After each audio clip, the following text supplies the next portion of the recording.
Okay, good afternoon, and we're gonna get started here. I am Corinne Connor. We're gonna talk a little bit about being a regular ed teacher that has a student with an IEP, and what do you do when that happens? So thanks to Jen for coming in and backing me up here as my special educator. Eat your pizza, girl, you do it. Okay, so a little bit about me if you have never been in any of my sessions. I've been a staff developer here at the IU for a year and a half. I was originally hired to do mathematics. However, I have since become a literacy person as well, where I was trained in letters to be a facilitator. I also am a facilitator for restorative practices. And I do a lot of equity and diversity work here at the IU. So I taught a high school math for 15 years right outside of Baltimore City on the city-county line. And in that 15 years, I taught in a co-taught section for a couple of years. I taught behavior support classes for 3 years in a row. I did Algebra 1, Algebra 2, and Geometry with the same group of kids. And those are our Baltimore County's ES classrooms. They called them level 5 classrooms down there. And I also taught a lot of EL classes where some were co-taught and some were not. So I've been a little bit of everything in my time of education here.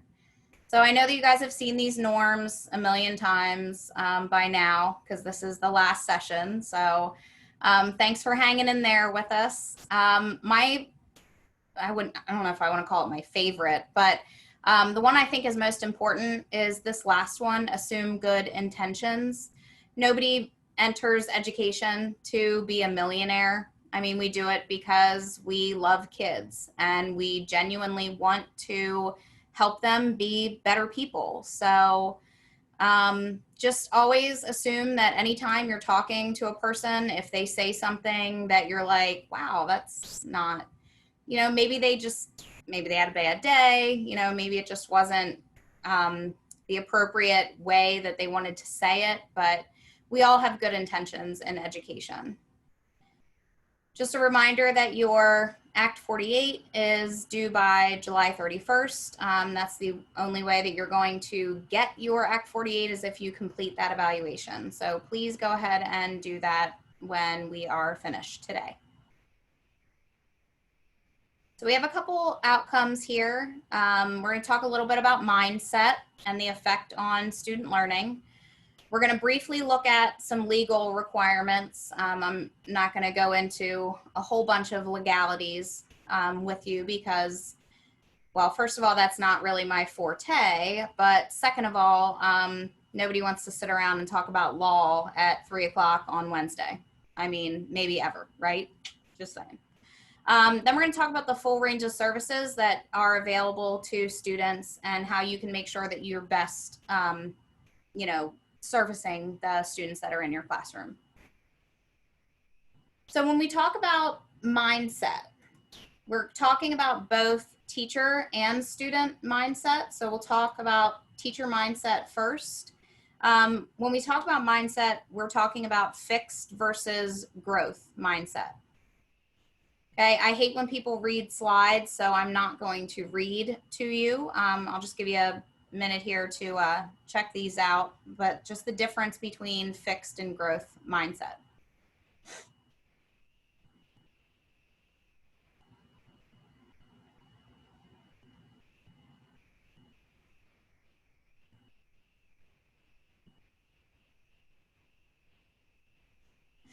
And as we think about this mindset, really hone in on this last fact here. A fixed mindset person really believes that some kids are going to learn and some kids aren't ever.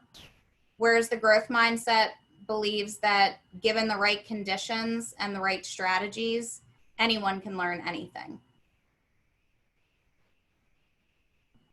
So here's a little quote. Okay, and if you think about what Dr. Young was saying this morning, we're talking about all students. All students are our students. That whole idea of yours versus mine. And I know I'm guilty of it. I mean, when I first started co-teaching, it was a really hard thing for me because I had been used to doing everything myself for a couple of years. And then suddenly I had this other person in there and basically telling me some of the things that I was doing wasn't enough or wasn't appropriate. And that was really hard. So I almost caught a defensive on that and thought, well, then you can just do it. You deal with your students, I'll deal with mine. Well, that's terrible. That's not the point. So she had to have a little come to Jesus with me, but it's all right. It happened and I learned, right? So student mindsets. We talk about fixed versus growth for students.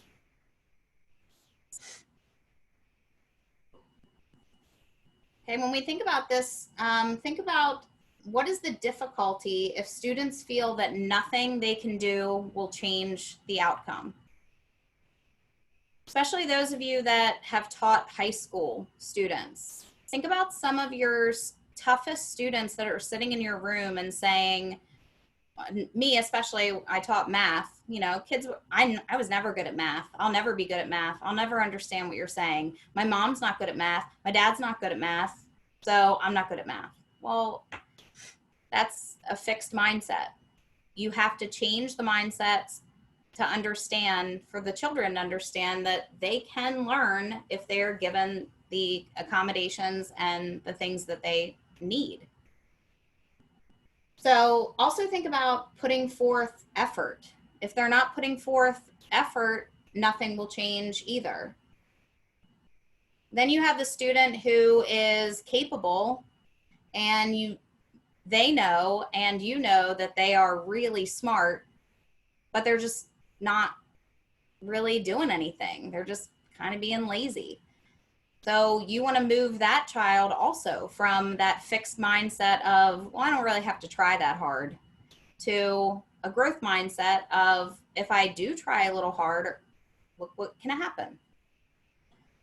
So just this idea of challenging students to move from one side to the other is basically where we want to think about with mindsets.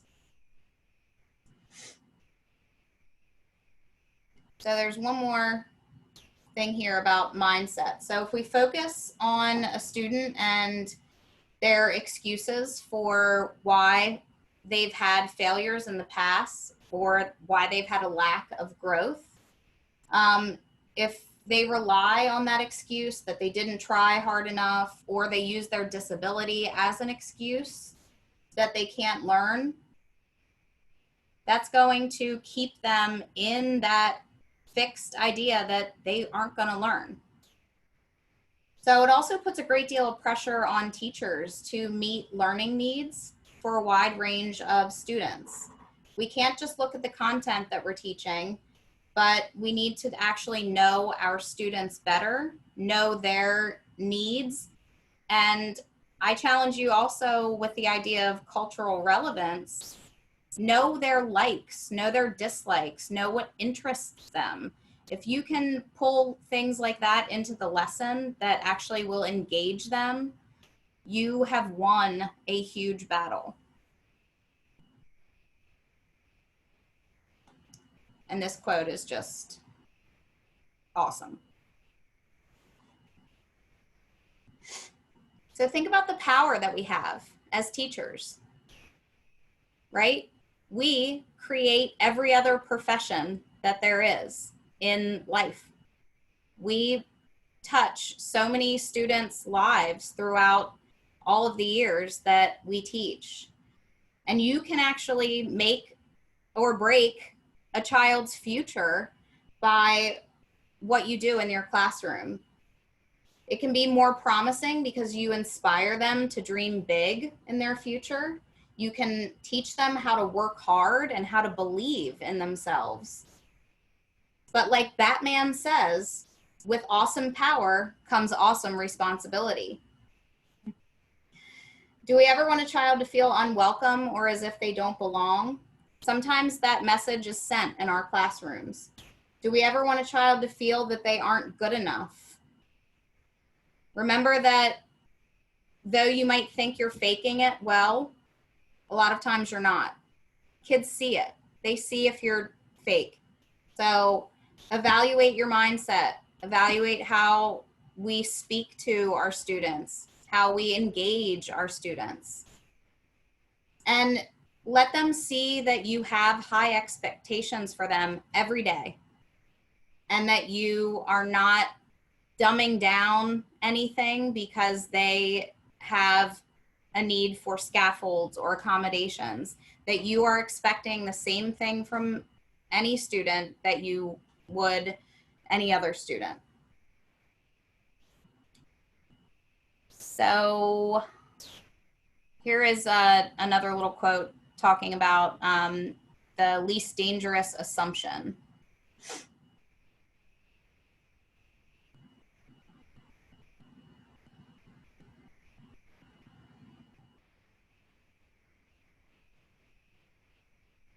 That's pretty powerful when you think about that. Giving them the opportunity versus not giving them the opportunity because you think that they can't.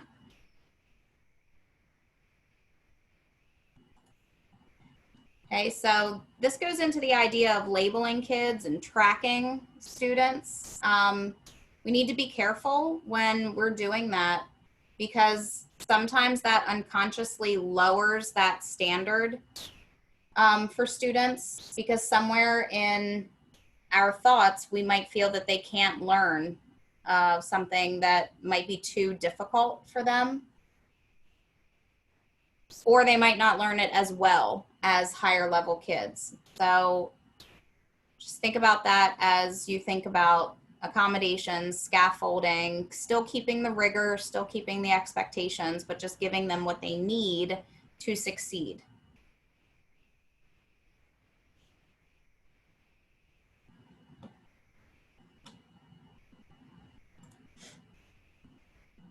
All right, so consider how perception of something or someone sets expectations.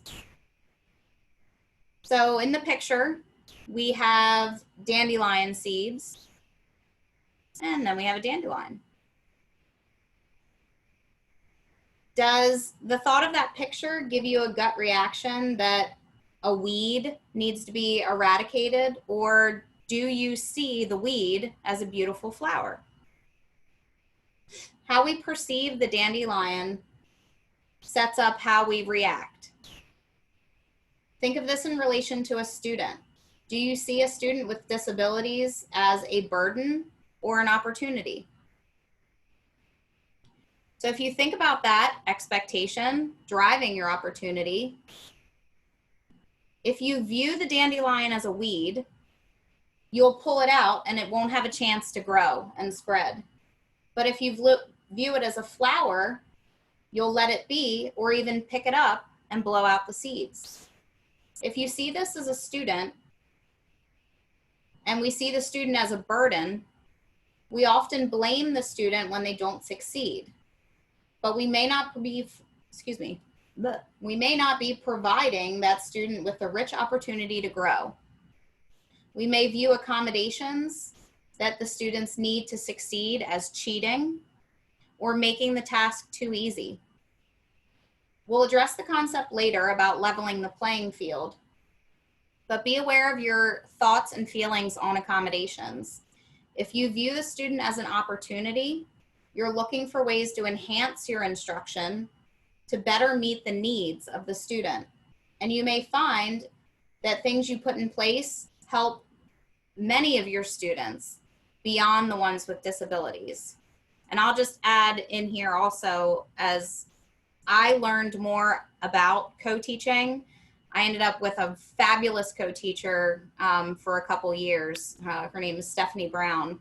I learned so much from that woman, and I realized that what I did for one student was good for all students. So whatever accommodations, scaffolding that I did for, my students that had various accommodations, I just did for everybody in the class because it just helps. Students that didn't need it just, got off that bandwagon faster. But those who weren't labeled as having any sort of need, they might have still had a need. They just didn't have enough of a need that they tested into, the category. And I think Dr. Young talked about that a little bit this morning as well. So then we talk about opportunity driving achievement. So opportunities we provide drive achievement. If we support the growth of the dandelion, it will spread and more dandelions will grow. If we pull the weed, it can't grow, and then it has no opportunity to achieve more. The same concept works for students. If we don't give them opportunities to learn, how could they possibly achieve?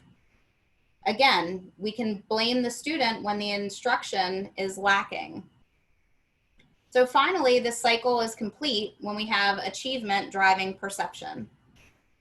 The lack of achievement continues to drive perception. When a student doesn't succeed because we did not expose them to rich core content, it continues to prove that the student can't succeed.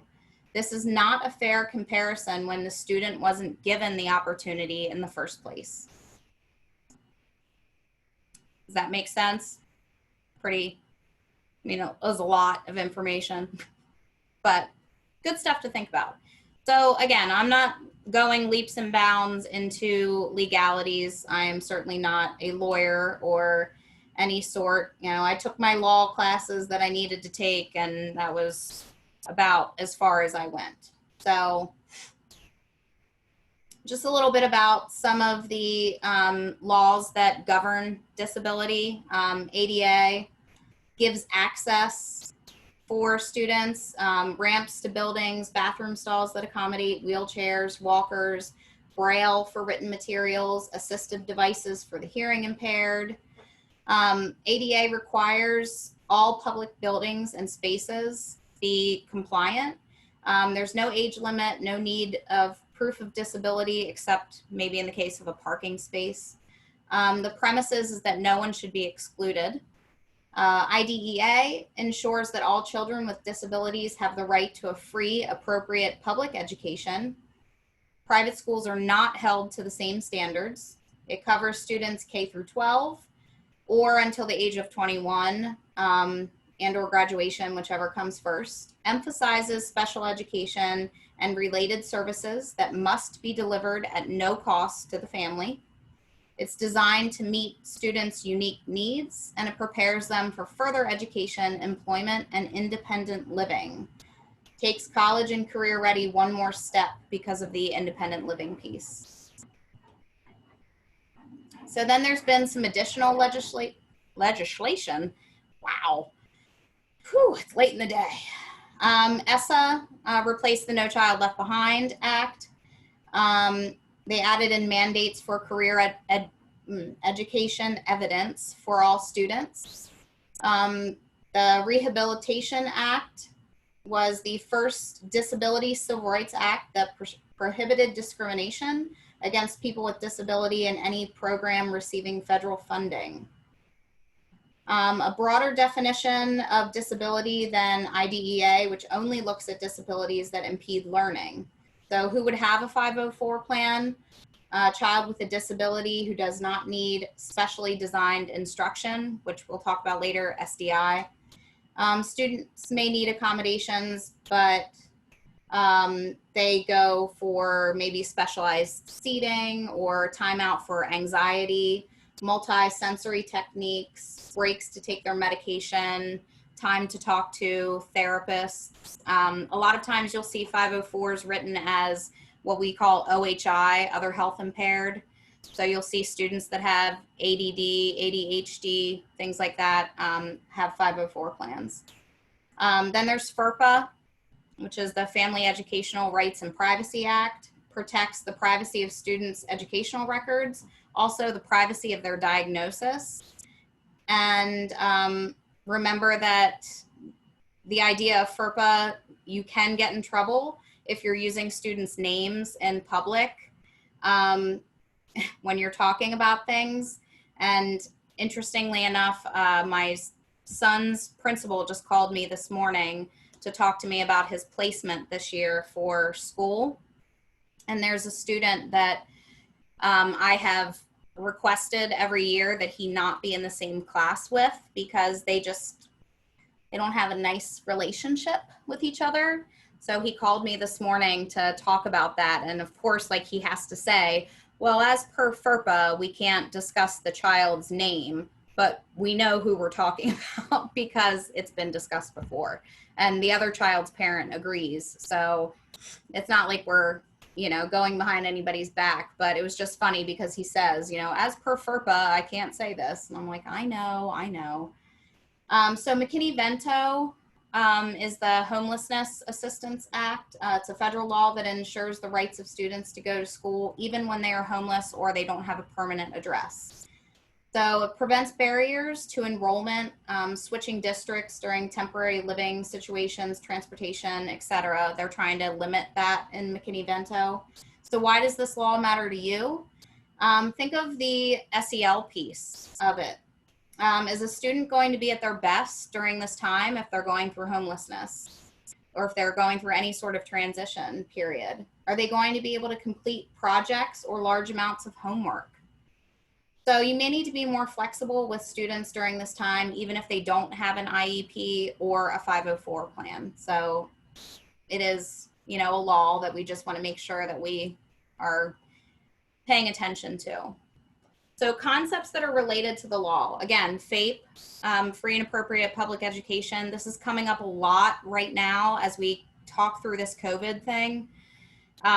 We all know that, or hope, I should say, that people are giving grace to special educators and to school districts right now, because I honestly don't know how we are going to be providing appropriate FAPE for students. It's going to be really hard.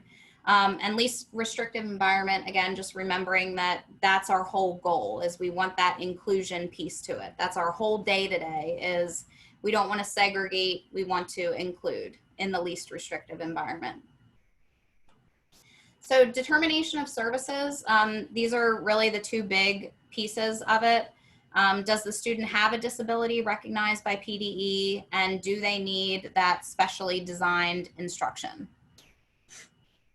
So the determination of the disability, you get an evaluation, usually by a school psych, or, if you have, like, if it's a 504 plan, sometimes they'll send paperwork both through the doctor, through the teachers, all that stuff. You'll get your diagnosis, you'll get your recommendations. Okay, this is a big old definition of what SDI is. So this is the piece that's important. It's adapting as appropriate the needs of an eligible child. Content, methodology, or delivery. Okay, and then again, the whole idea is that you are ensuring access for all students, so that you are giving a student that has some sort of need, that you are giving them the same access to instruction, but knowing that they need some adaptation because of their disability. So there's a misconception sometimes that when students have an IEP, they no longer have to meet state standards. That's not true. Students can graduate on IEP goals. When I was an administrator, I did have a few of them here and there that did graduate, but the aim is still to meet state standards. That is always what we are trying to reach for all students. Lowering the standards should be the last resort. It's certainly not the first that we're trying to look at. So when they determine services for a student, did they answer yes to both of the questions? If it's yes, then the student needs an IEP. So then we come to the IEP team. And this is an important piece, because I don't know about the rest of you, but part of the reason that we did this session, particularly talking about regular education teachers, is Have you ever been that regular education teacher that was asked to come to an IEP team meeting for a student that you didn't even teach? Or if you're a special educator, were you asked to come to an IEP team meeting for someone that wasn't on your caseload? I mean, it happened to me a bunch of times. And then you feel like an idiot because you're like, I don't even have anything to say about this person. And they're like, that's okay, just sign the papers. Okay, so I just put my name to a legal document and I don't even know what you people are talking about. I have no idea who this kid is. So when we think about IEP teams, we want to make sure that we have the right people at the table. So you want the representative from your LEA to be someone who has the authority to make the IEP decisions, such as placement, funding, related services, staffing, etc. They have to be able to answer parent and staff questions about services. Questions about the curriculum, they have to know the answer to that. And they have to know what are the availability of resources that they have. Added members of the team could be agencies that are involved with the families who can add to the educational discussion. Think of behavior therapists or services for secondary transition. You could have additional regular educators if the student is out in regular education inclusion classes for several class periods. Additional support staff, such as interventionists, specialists, psychologists, guidance counselors, and really anyone else that can add to the discussion. And by adding to the discussion, again, we mean knows the student and can say something that is pertinent to the discussion. So before having these IEP team meetings, it's important to make sure you have the permission from the parents before inviting any outside agencies, because you are essentially disclosing the fact that the student has a disability and that is breaking HIPAA laws. So just keep that in mind when you're creating your teams.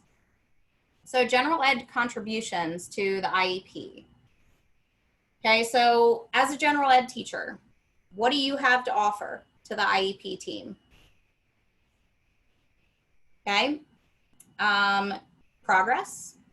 How are they doing academically? How are they behaving socially? What are your concerns? How are the accommodations that are on their current IEP working? How are they not working? Some IEPs, unfortunately, are written and there is no change for years sometimes in their goals. And I actually learned from Lori just this past year a lot about writing those goals. And I was like blown away that we were looking through IEPs at a district and whew, they were just not written well. So that is something that general educators, please hook up with special educators so you know what is on there. Sometimes you only get the snapshot, but it might be important for you to know some more information. So student placement is determined by the IEP team and often recommended through that evaluation process.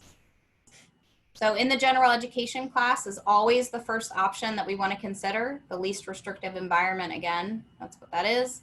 And it must be considered in context of the full range of services, which again, it's required documentation in the IEP. That is a legal document. So understanding the IEP, what do you need to know? What areas are important? What are you responsible for?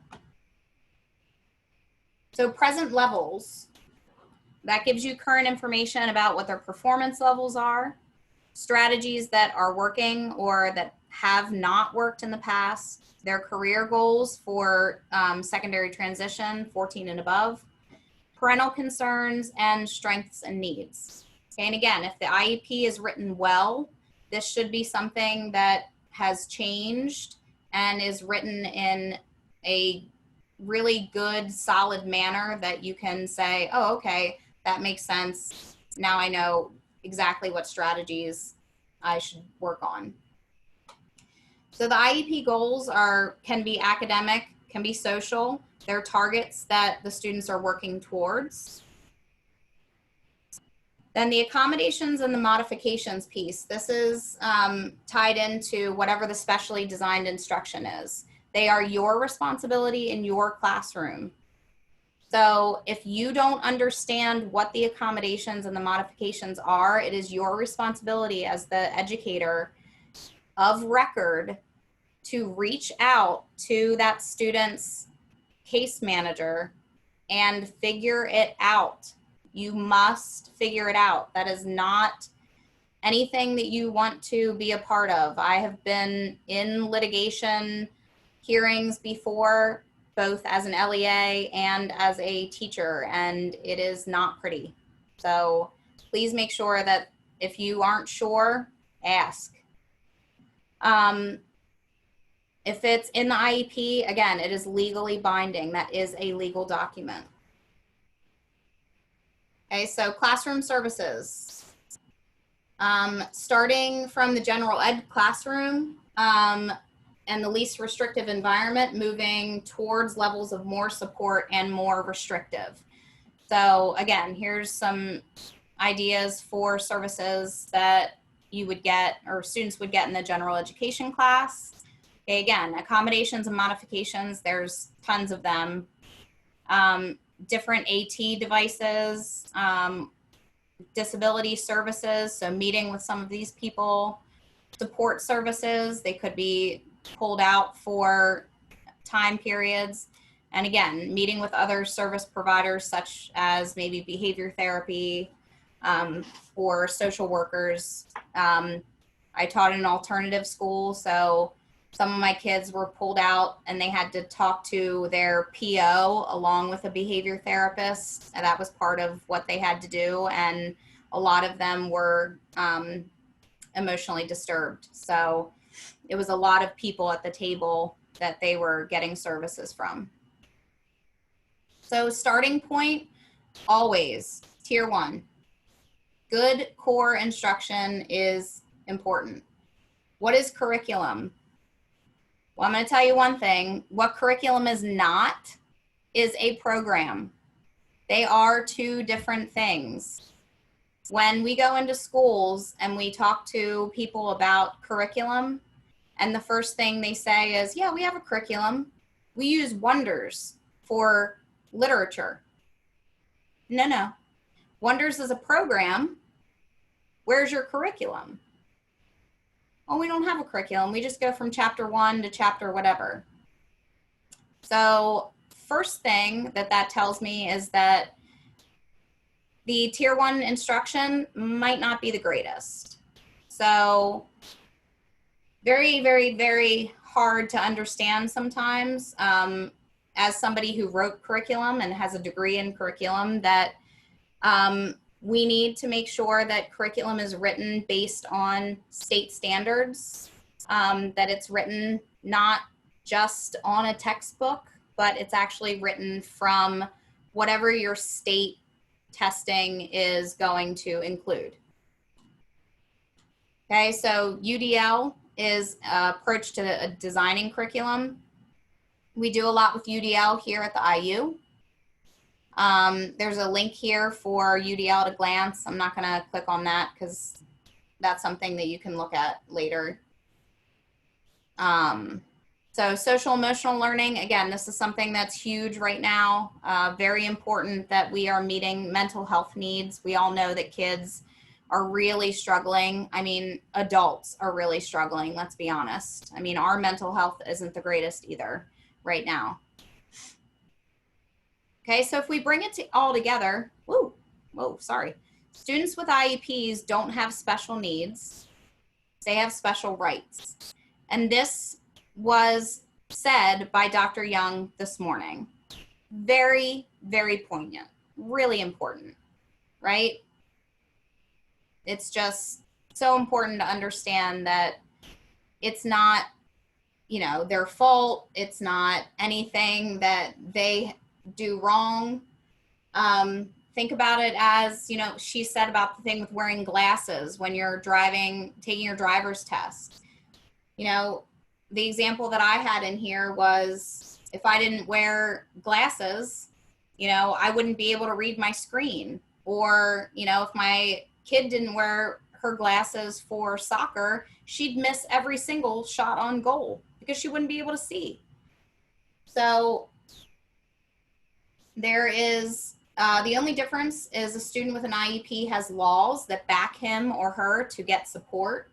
And there are many students in your class who need help, but just don't qualify under a specific disability category to get that help.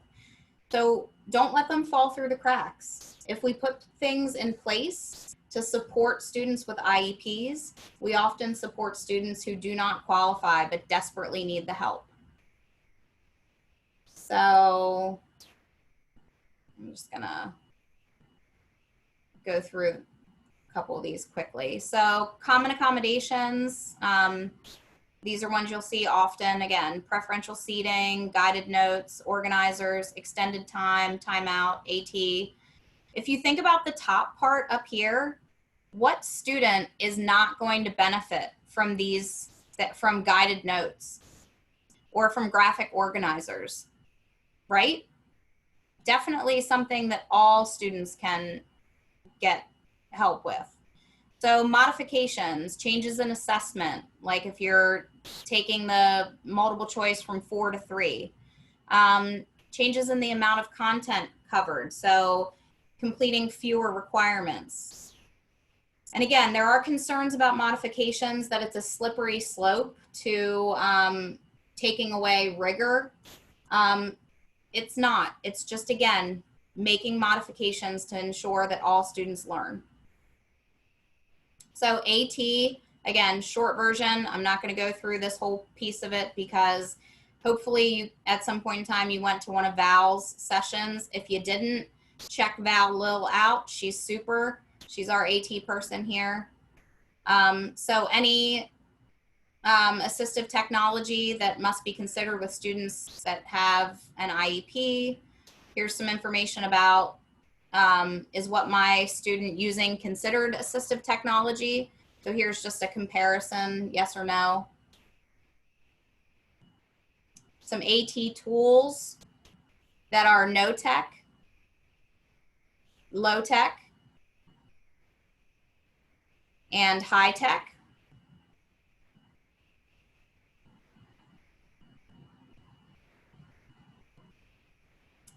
Okay, common barriers.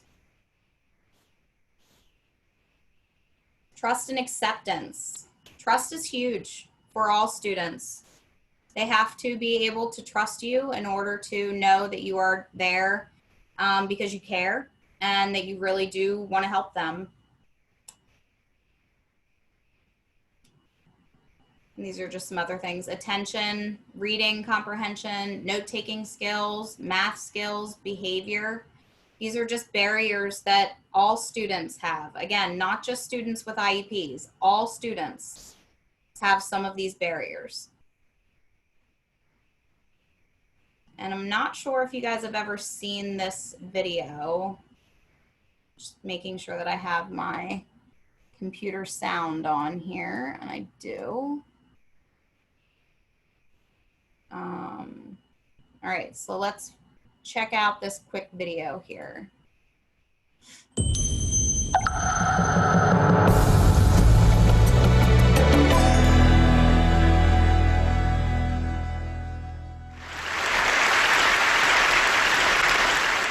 I have spent my entire life either at the schoolhouse, on the way to the schoolhouse, or talking about what happens in the schoolhouse. Both my parents were educators. My maternal grandparents were educators. And for the past 40 years, I've done the same thing. And so needless to say, over those years, I've had a chance to look at education reform from a lot of perspectives. Some of those reforms have been good, some of them have been not so good. And we know why kids drop out. We know why kids don't learn. It's either poverty, low attendance, negative peer influences. We know why. But one of the things that we never discuss, or we rarely discuss, is the value and importance of human connection. Relationships. James Comer says that no significant learning can occur without a significant relationship. George Washington Carver says all learning is understanding relationships. Everyone in this room has been affected by a teacher or an adult. For years, I have watched people teach. I have looked at the best and I've looked at some of the worst. A colleague said to me one time, they don't pay me to like the kids. They pay me to teach a lesson. The kids should learn it. I should teach it. They should learn it. Case closed. Well, I said to her, you know, kids don't learn from people they don't like.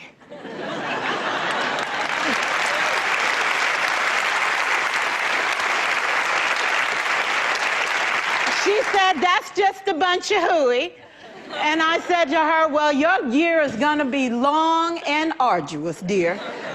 Needless to say, it was. Some people think that you can either have it in you to build a relationship or you don't. I think Stephen Covey had the right idea. He said you ought to just throw in a few simple things, like seeking first to understand as opposed to being understood. Simple things like apologizing. You ever thought about that? Tell a kid you're sorry, they're in shock. I taught a lesson once on ratios. I'm not real good with math, but I was working on it. And I got back and looked at that teacher edition. I taught the whole lesson wrong. So I came back to class the next day and I said, look, guys, I need to apologize. I taught the whole lesson wrong. I'm so sorry. I said, that's okay, Miss Pearson. You were so excited. We just let you go.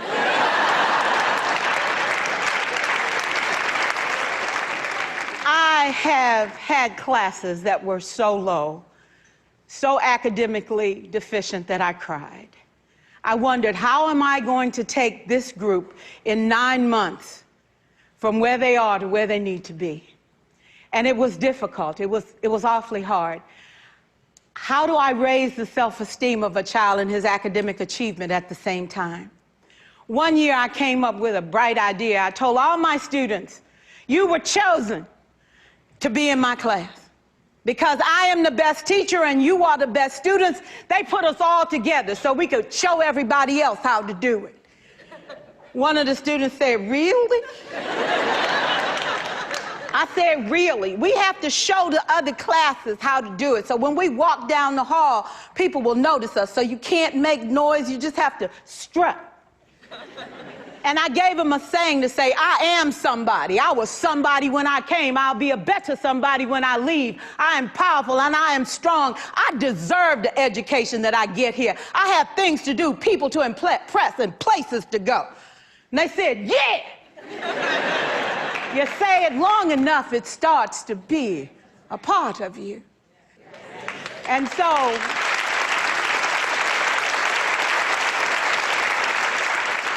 I gave a quiz, 20 questions. Student missed 18. I put a +2 on this paper and a big smiley face. He said, Miss Pearson, is this an F? I said, yes. He said, then why'd you put a smiley face? I said, because you on the roll. You got 2 right, you didn't miss them all. I said, and when we review this, won't you do better? He said, yes, ma'am, I can do better. You see, -18 sucks all the life out of you. +2 said, I ain't all bad.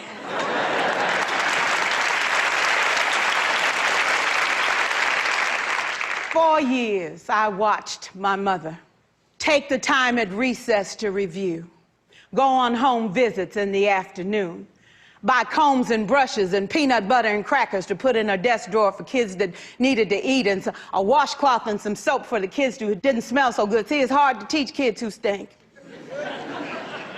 And kids can be cruel. And so she kept those things in her desk, and years later, after she retired, I watched some of those same kids come through and say to her, you know, Miss Walker, you made a difference in my life. You made it work for me. You made me feel like I was somebody when I knew at the bottom I wasn't. And I want you to just see what I've become. And when my mama died 2 years ago at 92, there were so many former students at her funeral. It brought tears to my eyes, not because she was gone, but because she left a legacy of relationships that could never disappear. Can we stand to have more relationships? Absolutely. Will you like all your children? Of course not. And you know your toughest kids are never absent. Never. You won't like them all, and the tough ones show up for a reason. It's the connection, it's the relationships.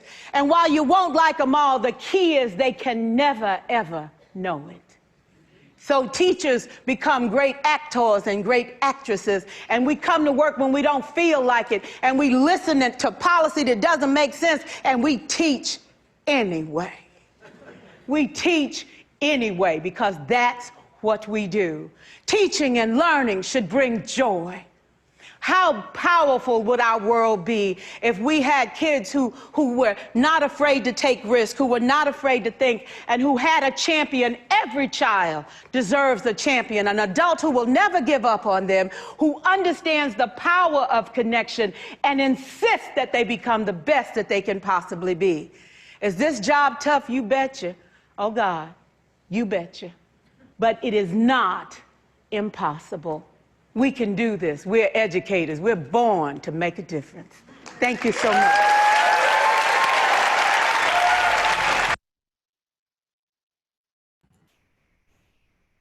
I mean, is that lady fantastic or what? Like, mic drop on that. We teach anyway. Boom. Done. Because think about right now, COVID, what are we doing? We're still going. We're still making plans. We have no idea what it's going to look like, but here we go. So that's pretty much the end of what I'm going to talk about.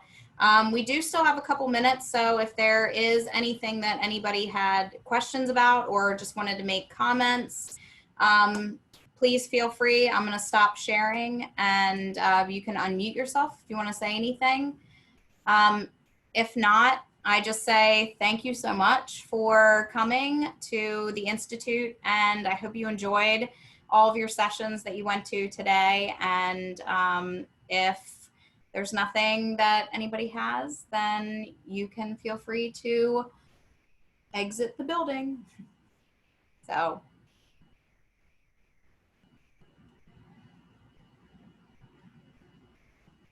Thanks again, Jen, for sticking around with me just in case.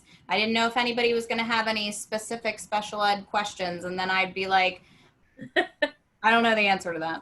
Yeah, no problem, no problem. It was funny, you were going over the law stuff, and I thought, yeah, I spent a whole hour with some of these same names.